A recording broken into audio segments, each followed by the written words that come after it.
Magandang araw, narito ang latest update natin sa tropical storm na si Krising at sa pinag-ibayo nitong habagat.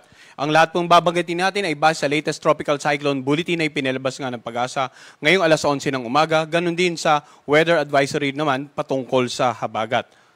So makikita natin sa satellite image animation po na patuloy ang kumikilos ang bagyong si Krising dito sa may bandang northern Luzon area.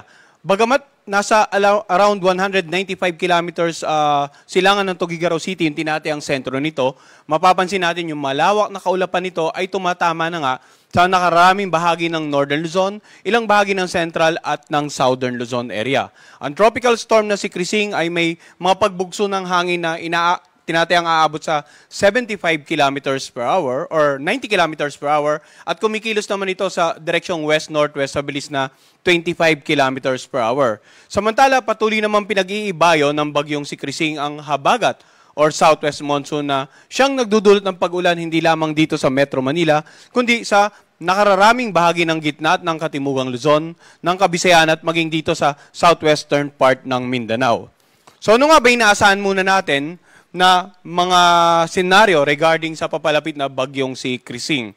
Unahin po natin yung mga lugar na may wind signal, no? Yung mga lalawigan na naka-highlight ng kulay na dilaw, yan po yung mga lugar na may wind signal number 2. Ang Batanes, ang Cagayan kasama nga ang Babuyan Island, ang lalawigan ng Isabela, Apayao, Kalinga, itong northern portion ng Abra. Samantala, wind signal number 2 rin dito sa eastern portion ng Mountain Province, eastern portion ng Ifugao, sa Ilocos Norte, at sa northern portion ng Ilocos Sur. Ano nga ba inaasahan ng mga kababayan natin dito sa mga lugar na may wind signal number 2? Inaasahan pong makakaranas sila ng masungit na panahon at magkakaroon ng maalon hanggang sa napakaalong mga karagatan. Pag sinabi po nating masungit na panahon, mga pag-ulan na pwedeng magdulot ng mga pagbaha, lalong-lalo na sa mga low-lying areas o mababang lugar. Pagguho ng lupa naman sa mga lugar na malapit po sa paanan ng bundok, lalong-lalo na po kung ilang araw nang nakakaranas sa pag-ulan itong mga nabanggit nating lugar. Samantala yung malalakas na hangin na dala nito, pwedeng makapagpatumba na or makasira ng mga bahay na gawa sa mga magagaan na materyales, pwede rin po makapagpatumba ng mga ilang uri ng pananim. At ang mga baybaying dagat po ay magiging maalon hanggang sa napakaalon, hanggat maaari huwag na po malaot dyan yung mga kababayan nating mangisda at yung mga may maliit na sakyang pandagat.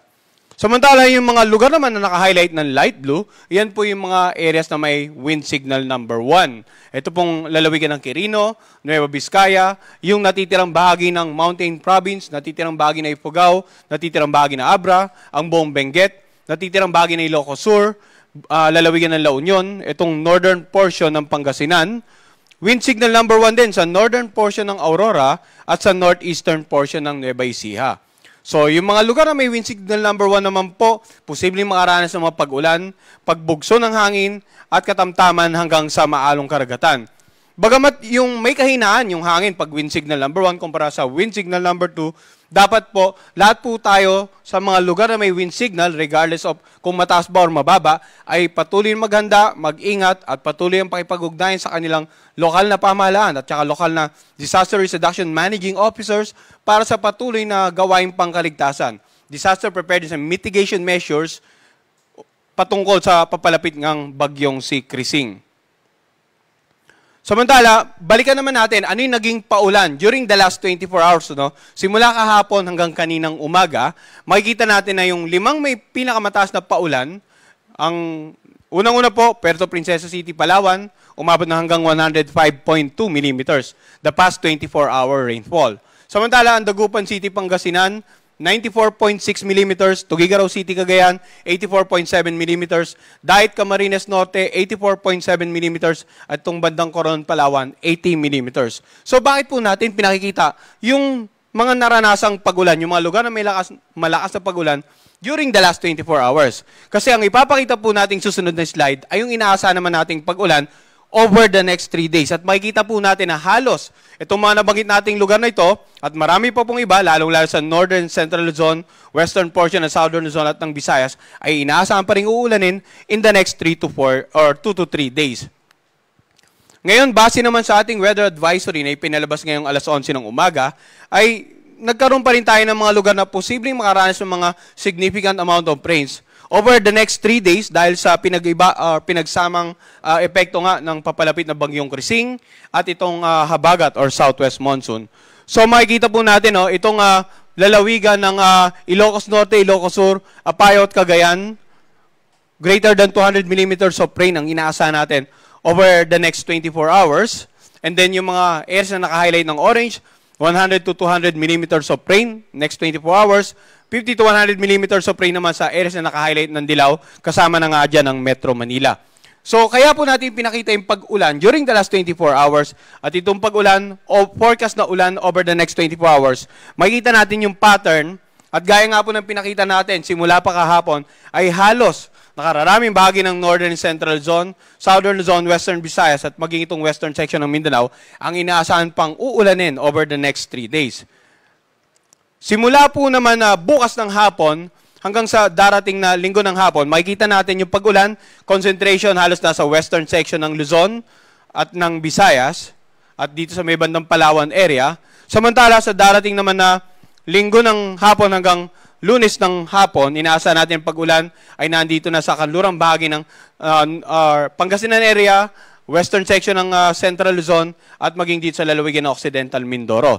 So, nandyan yung patuloy na inaasahan pag-ulan sa mga lugar na inulan na during the last 24 hours, kaya't mag-iingat po. Ulitin ko po, posibleng magdulot pa rin, makaranas pa rin ng mga pagbaha, lalong-lalo sa mababang lugar, at mga paghuhunga ng lupa sa mga lugar po na malapit sa paanan ng bundok.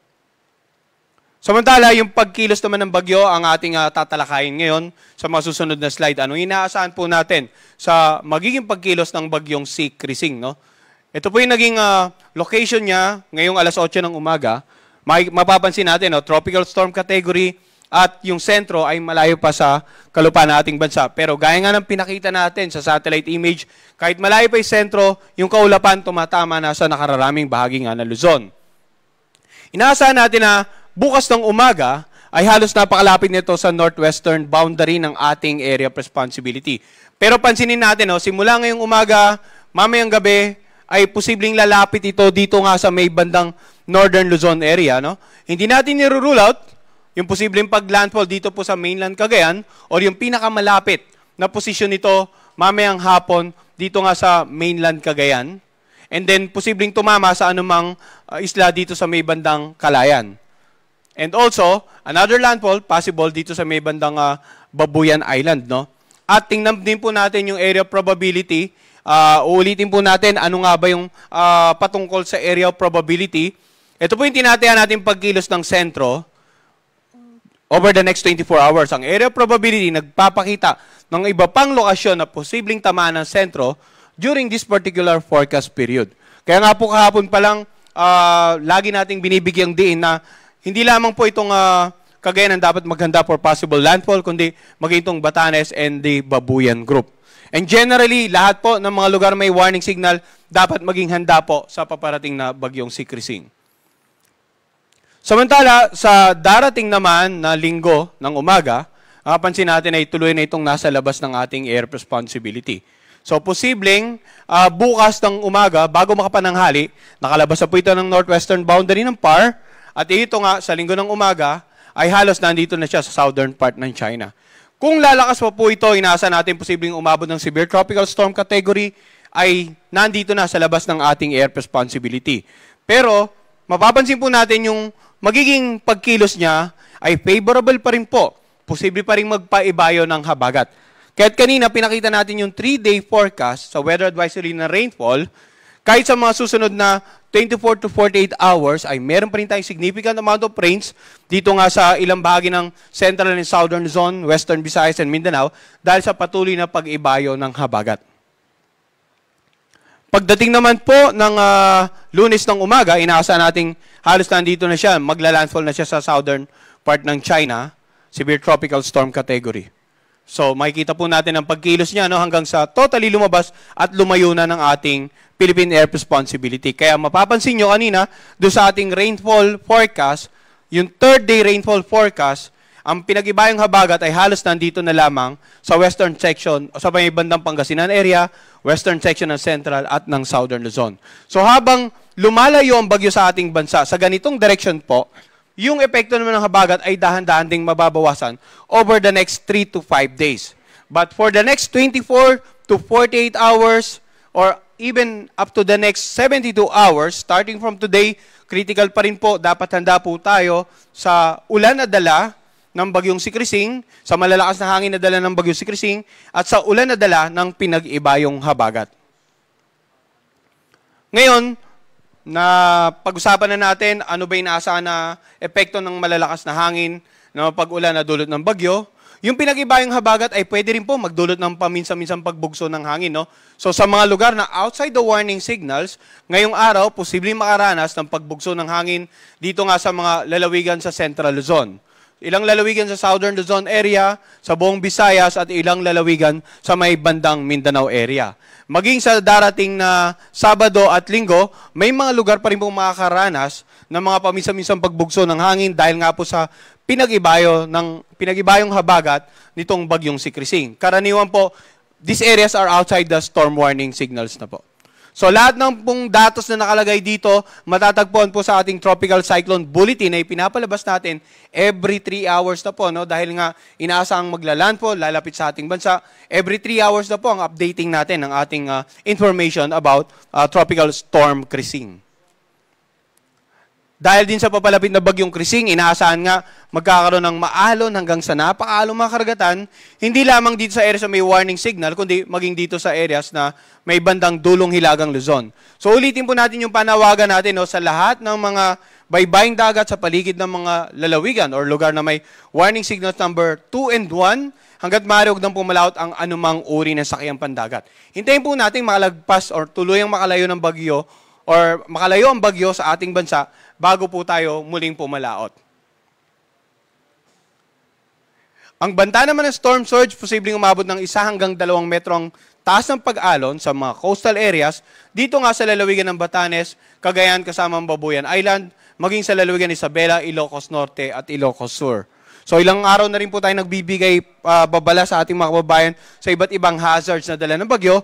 Hopefully ay nakagawa na po tayo ng appropriate actions para may iwasan na maapektuhan po tayo hindi lamang ng malakas na hangin, hindi lamang ng mga matitinding pag-ulan, kundi ng mga matataas na pag-alon o storm surge o daluyong ng dala ng bagyong si Krising. Ngayon, ang ating pong mga Pag-asa Regional Services Division ay nagpapalabas po ng tinatawag nating localized thunderstorm and rainfall warning. So ito po, ang effectivity po ng mga localized warning ay every 3 hours. Mas magiging madalas din ang pag-update, depende po sa frequency ng ulan na nararanasan sa mga lugar na nasasakupan ng ating mga Regional Services Division. At ngayong alas 11 nga ng umaga, ang Pag-asa Northern Luzon PRSD na matatagpuan sa may bandang Tugigaraw ay nagpalabas ng yellow rainfall warning sa mga lalawigan ng Cagayan, Isabela at ng Aurora. Samantalang ang ating Visayas PRSD naman po, nagpalabas din ng color-coded rainfall warnings. We have red rainfall warning dito nga sa may bandang Negros Oriental, dito rin sa may bandang Palawan, Occidental Mindoro, at ilang bahagi ng Negros Occidental. So makikita po natin, yung mga areas na naka-highlight naman ng orange ay under the orange rainfall warning, and then we have yung yellow sa yellow warning. Although, dito po sa pinalabas ng ating image ay hindi makikita, but itong ilang bahagi po ng Palawan ay under yellow rainfall warning. So every 3 hours po, nag-update ating mga PRSD. Antabayanan din po natin yung ganyang mga localized warning. No?